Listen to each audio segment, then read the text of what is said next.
amém? Abra a sua Bíblia em Mateus no capítulo 27. Já deu tempo de você chegar no seu lugar. A partir desse momento, irmão, não ande. Vamos ser bem dinâmicos. Hoje tem a ceia do Senhor. Então, procure aí esse lugarzinho. Se não tiver, é só chamar um obreiro. Estou vendo aqui que hoje faltaram as cadeiras aí, né? Mas se tiver, é só chamar um dos obreiros aí e eles vão te atender. Amém? Tem cadeira aqui na frente também. 2, 3 cadeiras. Se não tiver aí atrás. Quantos acharam e digam amém? Amém. Mateus, no capítulo 27, versículo 3. Lê comigo. Então, Judas, o que o traíra, vendo que fora condenado, trouxe arrependido as 30 moedas de prata aos principais dos sacerdotes e anciãos, dizendo: pequei, traindo sangue inocente. Eles, porém, disseram: o que nos importa? Isso é contigo. E ele, atirando aquelas moedas ali na porta do templo, retirou-se e foi o quê? E foi se enforcar. Uma passagem muito conhecida, se você é um estudioso da Bíblia, se você não é uma passagem, é um trecho muito conhecido, amém? Que nós temos já alguma percepção sobre tudo aquilo que estava acontecendo. Jesus já tinha sido entregue, traído por esse próprio Judas. Pedro já tinha negado Jesus lá, e agora ele está vendo o que aconteceu com aquilo. Ele está vendo Jesus agora sendo condenado. Ele é enviado a Pilatos ali, ele sofre muito naquela noite, apanhando, e ele já viu, aconteceu. Não sei se ia ser só uma repreensão, mas agora ele está vendo que ele foi condenado e condenado à morte, e de forma brutal. Está acontecendo agora com o próprio Jesus. Esse é o desenho desse trecho que nós lemos aqui. E eu quero trazer como título da mensagem de hoje uma pergunta: o que estou fazendo de mim? É uma pergunta. O que eu estou fazendo de mim? Perceba, irmão, repare bem que eu não coloquei o que fizeram de mim, que a gente ouve mais isso. O que fizeram de mim? Porque eu não quero trazer, pode ser um vitimismo, ou pode ser algo que aconteceu mesmo, mas eu não quero trazer a culpa relacionada a outra pessoa, porque independente do que o que fizeram, o que mais vai importar aqui nessa mensagem é o que você vai fazer com o que fizeram com você. Então eu não coloquei o que fizeram de mim, e eu também não coloquei o que eu fiz de mim. Não, você percebe que eu coloquei no presente o que estou fazendo de mim. Por quê? Porque quando a gente fala o fiz também, parece que aquilo ali que está no passado é assim mesmo, não tem mais jeito, o que eu fiz não tem mais tempo, olha a minha idade. E parece que aquilo fica solto e facilmente a gente aceita o que aconteceu no passado, ou o que eu errei no passado, ou o que erraram comigo no passado. Não, esse título ele traz um presente. O que estou fazendo de mim? Nessa semana, eu vi um vídeo que eu fiquei muito, muito triste, de um amigo. Na verdade, eu nem lembrava desse amigo, mas ele fez parte da minha infância. Num time profissional de futebol, e jogávamos juntos. E eu conheci essa pessoa. Eu vi um vídeo em que ele estava sendo detido pela polícia, numa cena muito ruim. E quando eu vi o vídeo, eu lembrei dele assim. Claro, nós estamos com uma barbinha mais branca, né? Uns estão sem cabelo já, mas eu identifiquei ele assim. Eu falei: não é possível, é fulano. E aí eu fui ler aí embaixo e eu vi, era o nome dele mesmo. E eu comecei a chorar de ver, porque ali as pessoas estavam com quase linchando, as pessoas estavam quase agredindo, os policiais em cima, no chão, e o que as pessoas viam era o tralha, era o marginal. E eu senti o que talvez só uma mãe sente lá no seu interior mesmo, que todo mundo vai ver e vai condenar aquela pessoa, mas a mãe sempre vai ver o filho. É assim ou não é? E naquela hora ali que eu estava vendo os comentários maldosos, eu não estava conseguindo enxergar aquela pessoa ruim daquele momento ali. Eu estava enxergando o meu amigo, os sonhos que nós compartilhamos juntos, o cara, mais gente boa, um dos mais gente boa que tinha ali. Eu estava vendo aquele cara cheio de futuro, cheio de sonho, que quase não falava um palavrão. No meio secular, imagina. Eu via só esse cara e eu chorava muito. E rapidamente eu me lembrei de um outro amigo que eu fiquei sabendo da mesma situação nesse mês agora. E esse foi um pouco mais próximo até, participou da minha adolescência. Alguém que poderia facilmente ser um modelo, cheio de qualidades, irmão. Mas acabou e veio parar numa favela do Rio de Janeiro, fazendo parte de uma facção, e hoje está foragido. E eu vejo as pessoas falando a mesma coisa, um tralha, aquilo é... E eu olho e eu só consigo lembrar, ele é fulano, cara. Ele é aquele cara que chegava na nossa casa, todo mundo gostava, todo mundo contando piada, se divertindo, amoroso com todo mundo, sabe? E comecei a olhar para isso e não tem como eu também voltar para a minha vida. Então, na semana passada, nós falamos muito do macro aqui, falamos muito das eleições, falamos muito dessas escolhas, falamos de governos, terrenos e celestiais. Se você não veio, irmão, eu aconselho você, vai lá no nosso canal do YouTube, está lá. O Deus que continua nos protegendo e nos guardando, está ali, foi o último vídeo. E falamos muito desse tempo de eleição, o que aconteceu hoje. Mas hoje, vendo esse vídeo e compartilhando um pouco dessa palavra e dessa passagem aqui, o Senhor colocou no meu coração uma mensagem, aqui não é no macro, como nós falamos na semana passada, no coletivo, mas no singular, no pessoal. Porque quando eu vi essa cena, eu me perguntei, e a minha vida? É realmente o que eu desejei? Olhando hoje assim, eu me relaciono exatamente como eu queria ou como eu quero com os meus, com os da minha casa, com a minha família. Eu, olhando hoje, o meu hoje, eu sirvo a Deus com a excelência que eu gostaria de servir? Essas perguntas, elas começaram a colocar um espelho sobre a minha vida na minha frente. A verdade é que a vida, irmão, ela é muito curta para nós fazermos dela uma estadia medíocre. Eu já falei isso aqui um tempo atrás. Às vezes a gente coloca o medíocre como aquele que está lá abaixo do abaixo do abaixo. Não, o medíocre é o mediano. É o mediano. É curta demais para a gente saber que a gente pode ir além e a gente se conformar com o medíocre. Em todas essas esferas, essas áreas, a gente ter uma família, a gente dizer que ama, mas na nossa ação, isso quase nunca é uma verdade. Não, ele sabe, ela sabe que eu amo, ele sabe que eu amo, mas isso não tem uma expressão no nosso dia a dia. Falta respeito, falta compreensão, falta paciência. É a gente ter um trabalho e a gente não se dedicar a ele, no mundo onde tem tanta pessoa desempregada, irmão.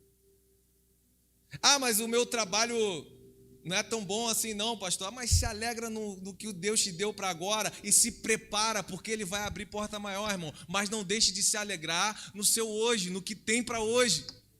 Às vezes a gente deixa isso para lá, coloca para um cantinho, sabe por quê? Porque a gente está olhando o Instagram do outro. a gente está olhando a viagem do outro. Deixa eu te falar uma coisa, irmão. O Instagram, o Facebook, a mídia social é o que a gente tenta de projetar de mais perfeito nosso. A maioria não é realidade do que a gente está colocando. Ali, dificilmente, você já viu alguém postar a derrota lá, irmão? A não ser quando é comediante, alguma coisa assim, que ele quer ir para essa área. Não vai, irmão. Então por que ficar se comparando com isso, que na maioria das vezes é fake? Aí entra no seu coração e você começa a menosprezar aquilo que tem no seu hoje. E você mesmo começa a se diminuir. Não, sai desse lugar, irmão. Sai. Você pode desejar algo melhor, irmão. Sócrates disse: conhece a ti mesmo. E Paulo, aliás, nesse texto que nós vamos falar aqui hoje, Paulo fala: examine-se, homem, pois a si mesmo. A consciência é uma grande chave de transformação sobre o que nós estamos fazendo com a nossa própria vida, sim ou não? A verdade é que a escolha do que eu estou fazendo de mim, do hoje, vai projetar esse eu de amanhã. E por que a gente não dá a importância devida para esse agora? Por que a gente insiste em empurrar com a barriga, irmão? Essa é uma grande verdade, porque qual o lugar que hoje você está plantando? Um lugar do amanhã seguro, do amanhã sólido, do amanhã realmente de um contentamento verdadeiro, ou um lugar instável? Ou escolhas de hoje que me projetam a um lugar de insegurança, de fracasso, de instabilidade?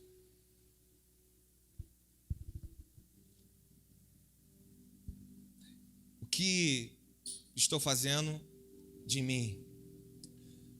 Você pode desejar ser mais do que você é, mas olha aqui para mim, nunca esqueça de quem você é. Tem problema nisso, pastor? Desejar? Não, você pode desejar, irmão. Ir mais longe do que os seus pais foram, profissionalmente, espiritualmente, ministerialmente, com a sua família. Pode, deseje isso, mas nunca esqueça de quem você é. As maiores quedas dos grandes homens e mulheres de Deus aconteceram e acontecem na vaidade. Vou repetir para você. As grandes quedas dos grandes homens e mulheres de Deus aconteceram e acontecem na vaidade. O pecado fundacional da humanidade, qual foi? O de Lúcifer. Querer se parecer com Deus, ser mais do que Deus. Então eu posso desejar mais? Pode, mas não queira ser mais do que realmente você é. Porque esse é um lugar de morte, esse é um lugar de queda. A gente não tem dúvida nenhuma disso. E o que eu posso desejar mais? Deixa eu te dar um conselho aqui. Eu falei de coisas que têm de um certo sentido, coisas que têm valor e coisas que têm preço. Por exemplo, algo que pode ser comprado, preço. Mas para a gente começar bem no querer desejar ser mais, comece com o que tem valor. Vai fazer mais sentido para a sua vida. É um lugar mais seguro para você estar. Por exemplo, eu posso desejar ser mais em querer ser, por exemplo, um chefe de família melhor, um marido melhor, um pai melhor. Amém ou não amém? Eu posso e devo desejar ser mais, mas se você conseguir, quando você chegar lá, irmão, em nome de Jesus, não olhe para o lado, para a família do lado que está em decadência e critique esse chefe de família ou essa família. Eu posso desejar e querer ser um cristão melhor, mas, irmão, em nome de Jesus, não fique medindo as pessoas, as que estão do lado, dentro, fora da igreja, pelos processos da vida que você já venceu.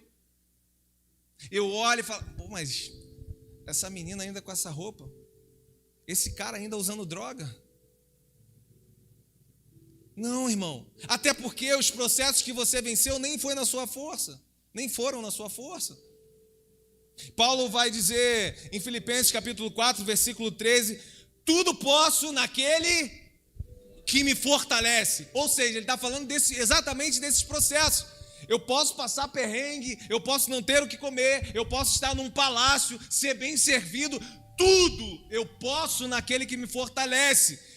Agora, se eu estou podendo, é porque tem alguém me fortalecendo, não é na minha força. E é Ele que nos fortalece, é Ele que nos faz vencer esses processos, é Ele que nos faz continuar, é na força e no poder dEle. Então, todo mérito, honra e glória a Ele. Então, por que olhar para o lado e dizer, por que essa pessoa ainda é assim?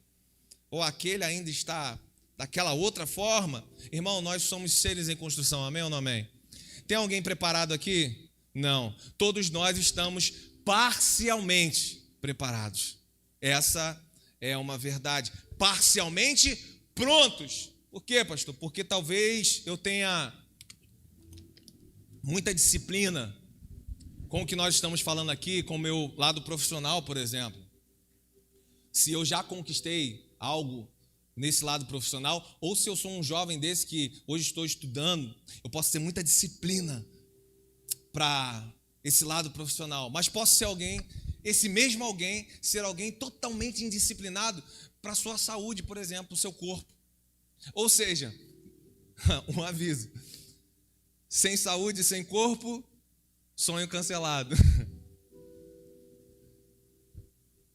Todos um processo, estamos nesse processo de construção parcialmente prontos. Talvez eu seja alguém aqui que falo de forma eloquente, um excelente pregador da palavra, um mestre em falar dessa verdade, mas esse mesmo mestre, esse mesmo cara que pode falar bem, que pode pregar bem, é alguém inconstante diante das adversidades da vida. É alguém que não tem resiliência, é alguém que é facilmente abatido. Pode ser um homem que prega sobre fé, mas um homem de pouca fé. Parcialmente prontos, em construção. Eu posso ser um exemplo no meu trabalho. Alguém que nunca me atrasa, comprometido, que tenho palavra. As pessoas lá, elas olham para mim e falam, olha, se ele falou, pode ficar tranquilo, porque vai acontecer. Ele nunca se atrasa. Ele, sabe a palavra que é sim, sim, não, não, como diz a Bíblia? Não, então está tudo certo. Está com ele está tudo certo. Mas esse mesmo homem ser alguém que não tem as mesmas qualidades dentro da sua própria casa. Com a sua família, por exemplo. Ou com os seus familiares. Seres em construção. E o que eu estou fazendo de mim? Eu coloquei algumas situações e você sabe quais são as suas. O que eu estou fazendo de mim? Não é o que nós estamos fazendo de nós. Sabe por quê? Porque isso, se eu colocar assim, dá a impressão que é para ele. Não. O que eu estou fazendo de mim? Eu não estou querendo pregar aqui, irmão, que você seja perfeito, porque nós estamos longe da perfeição, amém ou não amém? Longe da perfeição, que tem o latim como um significado de feito até o fim. Estamos longe de alcançar essa totalidade, mas o que eu quero passar para você é que é necessário nós estarmos dentro desse processo evolutivo, na linha desse crescimento e dessa evolução, não estarmos fora disso. Essa é a importância na mensagem dessa noite, para mim e para você. Mas por que, pastor, que eu tenho que estar aí nesse processo evolutivo? Por que eu tenho que fazer parte desse caminho? Eu tenho que estar aí? Porque quando nós chegarmos na última estação dessa jornada chamada vida, quando você chegar lá, quando eu chegar lá, nós não olharmos para trás e nós pensarmos, A estação é o seguinte, irmão. Talvez você imagine com a estação como um período. Não, estou falando no seu último dia de vida. O último dia, a última estação. Você olhar para trás e quando você olhar para trás, você dizer: o que eu fiz da minha viagem? Olha aquelas pessoas que entraram naquela estação. Por que eu não aproveitei mais, cara? Por que eu não falei? Por que eu não parei ali? Por que eu não olhei? Por que eu não dei valor? E no meio do caminho, por que eu estava sentado sozinho olhando para a janela quando todos estavam vivendo essa viagem? Por quê? Por quê? O que eu estou fazendo de mim? Por que eu não dei a mão para alguém entrar naquela estação? Por que eu não impedi que alguém pulasse antes de chegar na outra estação? Por que eu não olhei mais nos olhos daqueles que estavam compartilhando há tanto tempo aquele vagão comigo? Por que eu não abracei?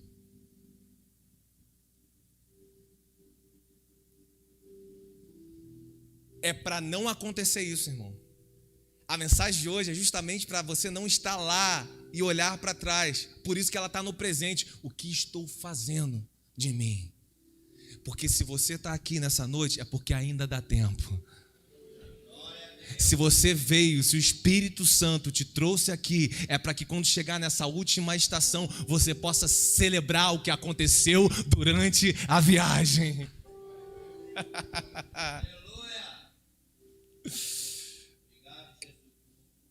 Aleluia. Judas, esse aqui, do versículo 3 do capítulo 27, um dos 12 apóstolos, escolhido a dedo pelo próprio Jesus,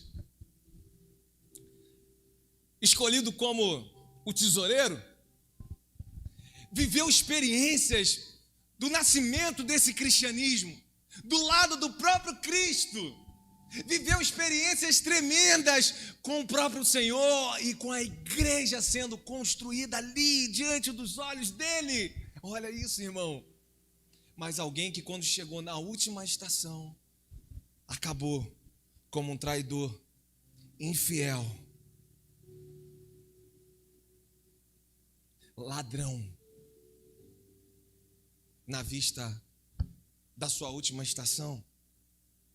Em João, no capítulo 12, do versículo 1 ao versículo 8, tem aquela história de Maria derramando ali o perfume e lavando os pés de Jesus. Todos conhecem essa passagem, amém ou amém? Quando ela está fazendo isso, Judas, ele vai dizer: olha, para que isso aí? Esse aí é muito valioso. A gente poderia pegar isso e vender para o que a gente recolher, para a gente dar aos pobres. Parece bonzinho ou não, irmão? Aí João, no capítulo 12, vem no versículo 6, vem varrendo ele. Ele diz assim: ele disse isso, falando de Judas, não por cuidado que tivesse com os pobres, mas porque era ladrão. Tendo a bolsa, tirava o que nela estava e lançava. A preocupação é com o dinheiro que estava ali para poder roubar mais. Olha o que João vai trazer ali. E eu te faço uma pergunta: como é que Jesus escolhe um cara desse para andar com ele? Hã? Responde aí, irmão. Um dos grandes mistérios divinos, segundo as Escrituras, Judas destina-se à própria destruição. Aí aqui tem muitos comentários enriquecedores para a gente trazer à tona. Judas foi colocado pelo propósito eterno do Senhor. Outros que essa escolha fez com que esse destino chegasse. Muitos estudiosos eles vão tentar explicar esse comportamento de Judas aqui, dizendo que ele foi compelido por causa do amor ao dinheiro. A Bíblia nos traz isso. Dinheiro tem problema, sim ou não, irmão? Dinheiro é pecado?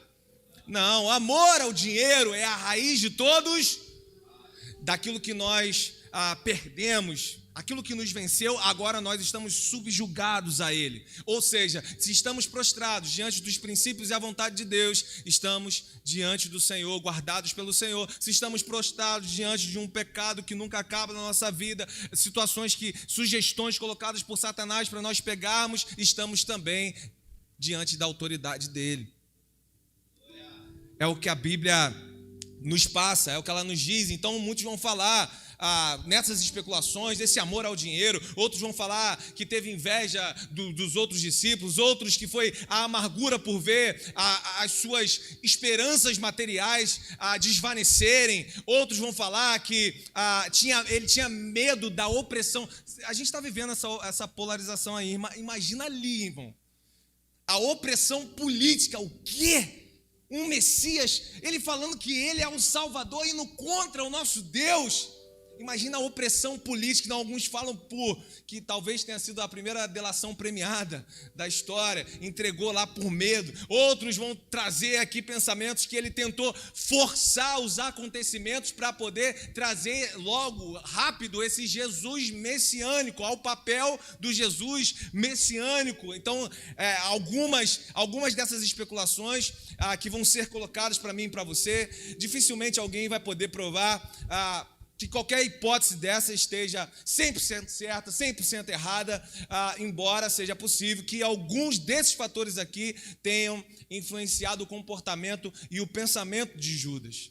Então eu trouxe alguns desses comentários, mas no fim, o que eu quero trazer mesmo para você é que essa história ela já aconteceu, a sua está acontecendo. Essa história já foi definida, acabou.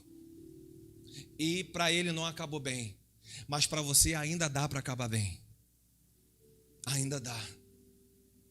O que eu quero trazer aqui é que, se talvez o final dele foi esse, o caminho da morte e de morte, não teve jeito, o que eu quero dizer para você, para sua família, é que ainda dá tempo. Ainda tem jeito. Ainda dá tempo de se arrepender, ainda dá tempo de abraçar, ainda dá tempo de pedir perdão, ainda dá tempo de perdoar, ainda dá tempo de ser quem você sabe verdadeiramente que você é nesse Senhor. Ainda dá para acordar cedo da cama amanhã, meu irmão, se agitar, entregar currículo, procurar pessoas. Ainda dá para você se movimentar, ainda dá tempo de você ser verdadeiramente feliz daquilo que o Senhor projetou para você e sua casa. Ainda dá. Não foi à toa que ele te trouxe aqui nessa noite. Não foi. Verso 3. Acompanha comigo aí.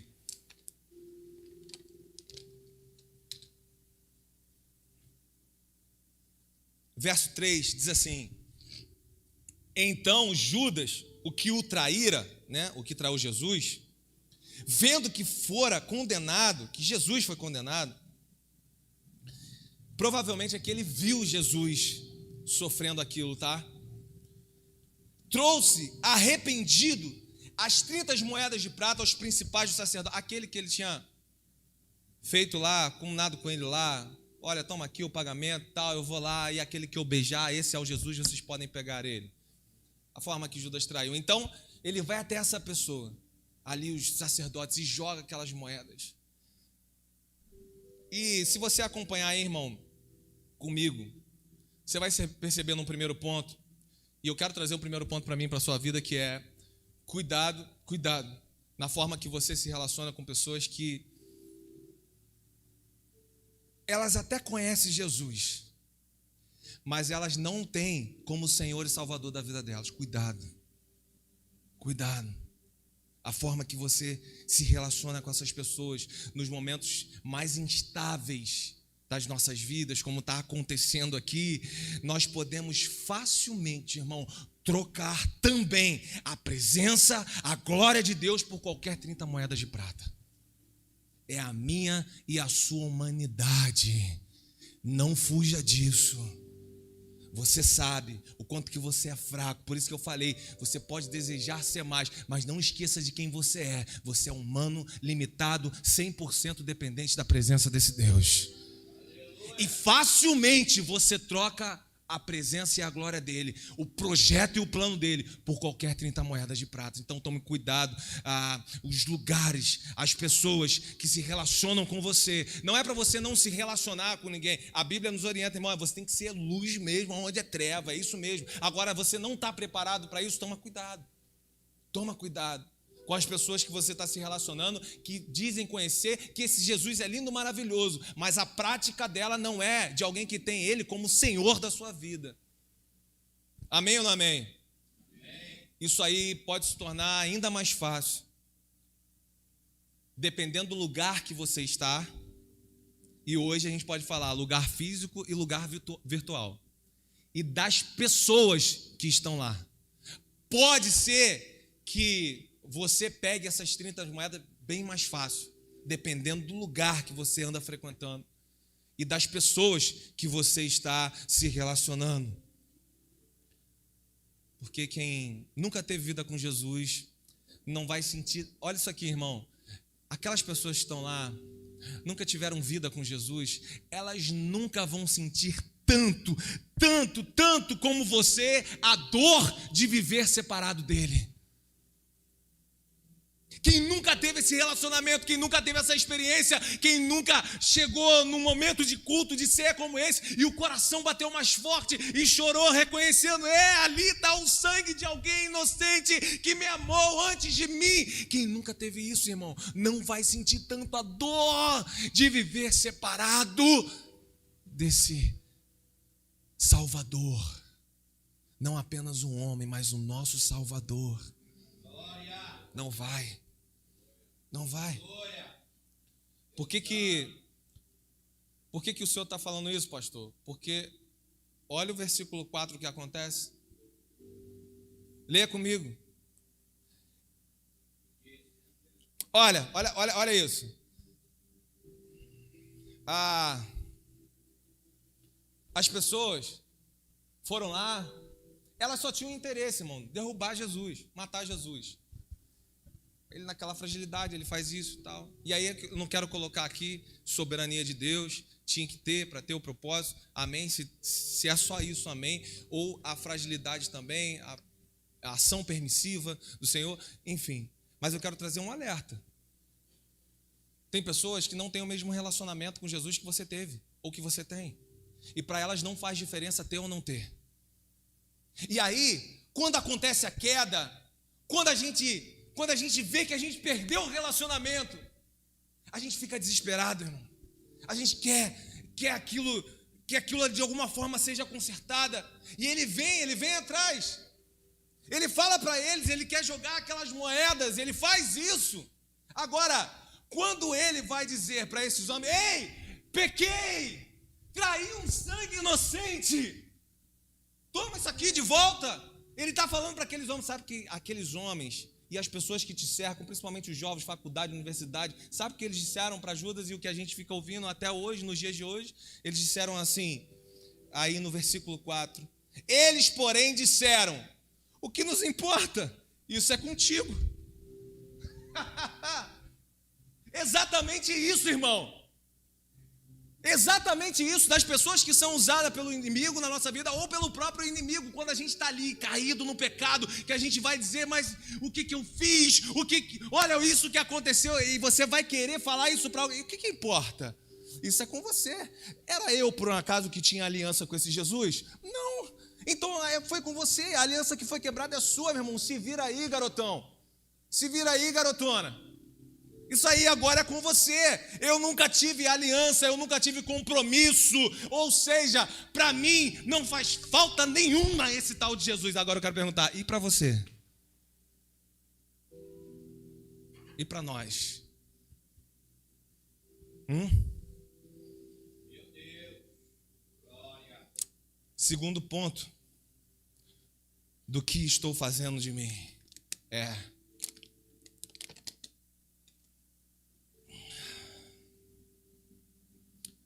Isso nos leva ao segundo ponto.